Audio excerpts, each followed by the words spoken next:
সালামু আলাইকুম। ঈদ মুবারক। আহ, এখনকার ছোট ছেলেপেলেদের ভিতরে একটা জিনিস খেয়াল করলাম ঈদের ভিতরে, যে এদের ভিতরে কোনো আনন্দ নেই।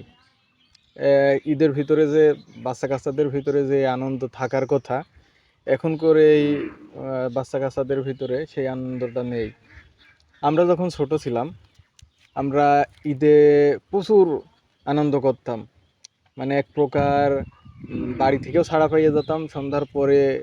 বাইরে থাকলেও কিছু বলতো না। ঈদের দিন, বিশেষ করে ঈদের আগের দিন, ঈদের দিন আমরা কি করতাম, সবাই বন্ধুরা সবাই একসাথে হতাম। পাড়ার যে সব বন্ধুরা আছি একই বয়সের, সবাই একসাথে হইতাম। এখনকার বাচ্চারা দেখছি সবাই, অনেক পোলাপান একসাথে হয় না। এদের বন্ধু সংখ্যাও কম। এরা দেখা যাচ্ছে 2-3 জন এর একটা করে গ্রুপ। এরা এই বসে বসে শুধু মোবাইলে ইন্টারনেট কেনে আর মোবাইলেই খেলা করে। এদের বড় গ্রুপ নেই। আমাদের যেমন বড় গ্রুপ ছিল, ফ্রেন্ড সার্কেল ছিল অনেক। আমাদের শুধু আমাদের পাড়া কেন্দ্রিকই যে আমাদের ফ্রেন্ড ছিল তা না। আমরা যখন ছোট ছিলাম, আমাদের পুরো গ্রামেই আমাদের বন্ধু ছিল, আমাদের বয়সী। যেমন ওই পাড়ায় যারা ছিল, বাচ্চু, মাসুদ, তুহিন, তরিকুল, সুমন, ওরা ছিল আমাদের আরেক পাড়ায়, কিন্তু ওরাও আমাদের বন্ধু ছিল, একদম খুব কাছের বন্ধু। আমরা সারাদিন একসাথে খেলা করতাম। আমাদের বন্ধু সংখ্যাও ছিল অনেক, আবার আমরা আনন্দও করতাম খুব বেশি।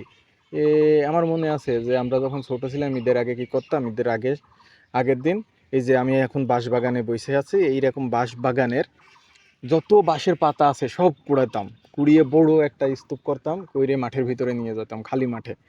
সেই পাতা সব খালি মাঠে নিয়ে যেয়ে সন্ধ্যার দিকে ওই পাতায় আগুন ধরাতাম। আগুন ধরাইলে পাতায় বিশাল আগুন জ্বালা চলতো।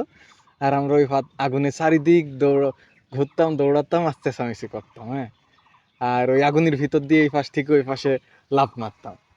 এই এখনকার পোলাপানের ভিতরে ওই দিন, গতকালকে ভাতিজার জিজ্ঞেস করছি যে, ভাতিজা কালকে ঈদ, তোমরা কোনো আনন্দ ফুর্তি করছো না, ঘটন নাকি?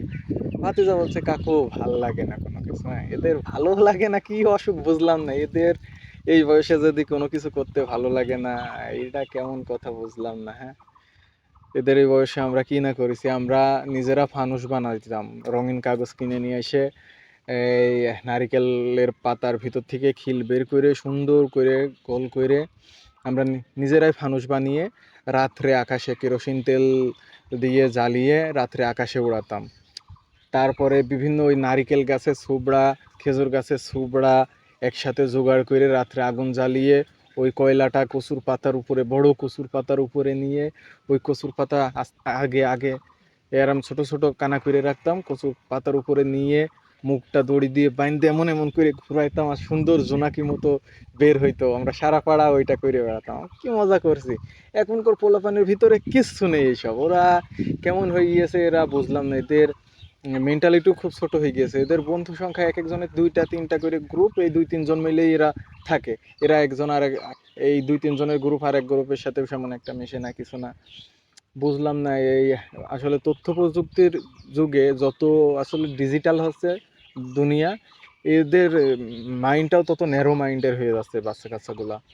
আসলে আমাদের ভবিষ্যৎ প্রজন্ম কোন দিকে যাবে, এদের কি হবে, হ্যাঁ, স্বার্থপর হয়ে যাবে এরা আস্তে আস্তে প্রচুর পরিমাণে। হ্যাঁ, তখন পৃথিবীটার অবস্থা কেমন হবে বুঝতে পারি না। হ্যাঁ, এদের নিয়ে আসলে এটাই সংশয়, এরা কি করবে, কি হবে।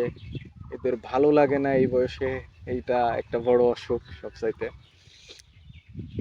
আল্লাহ জানে এরা শেষমেশ কি করে।